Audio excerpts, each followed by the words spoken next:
So Mom was born in Memphis, and she had two older sisters. She was the youngest, and she was a tomboy. Her dad was a well-known doctor, Dr. Alford. Well, he bought a farm. When she got to go to the farm, I think that's where she loved to learn the outdoors.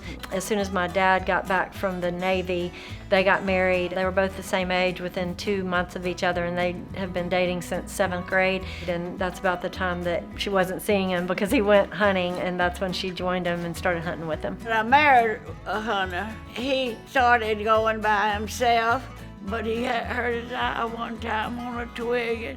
And I said, "You don't need to go by yourself." And he said, "Will you go with me?" And I said, "I would love it." And that's what he did. He took me. And I did love it. Well, the reason I started calling, I didn't have anything to do but just watch them shoot, you know. So I had a caller, and I just started calling. Dattle Sporting Goods offered a chance to come at night and learn to duck call. And then I got over there, and I was the only woman, and I was embarrassed. One of them that I knew came over to me and said, "Well, let me hear you blow it, Gail." And it was Bill Dattle. And he said, "You're going to Stuttgart and get in that contest with those women." I got in there, and I won. There were other kids over there that were learning. She taught a ton of them to blow. They just would come over and learn how to blow during the day, and they'd take their caller out the next day and be able to call ducks in. She's got a gift for teaching people because she's very patient, she's very kind. Being a great caller is as much about knowing when not to call as when to call. I don't want them to charge anything. I want them to get interested in it. And I've gotten so many interested in it, but not like me.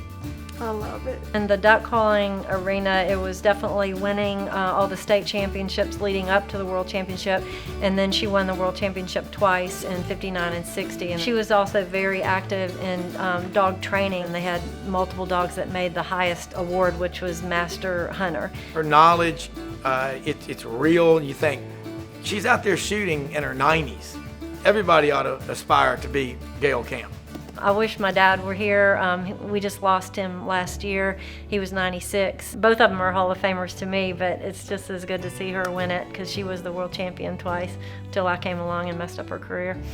I've had a great life because I married a great person that wanted me with him. I've got a daughter that hunts and a grandson that hunts, and I got a little granddaughter that's our retriever. Mom's legacy in waterfowl to me is all the people that she has influenced to take it up, as well as telling girls that they need to get into it. I mean, it sounds terrible. Who wants to go out in freezing cold and do this? Unless you've got somebody like her that's telling you how great it is, you're not going to try it. And I want every wife and sweetheart and daughter to give it a try.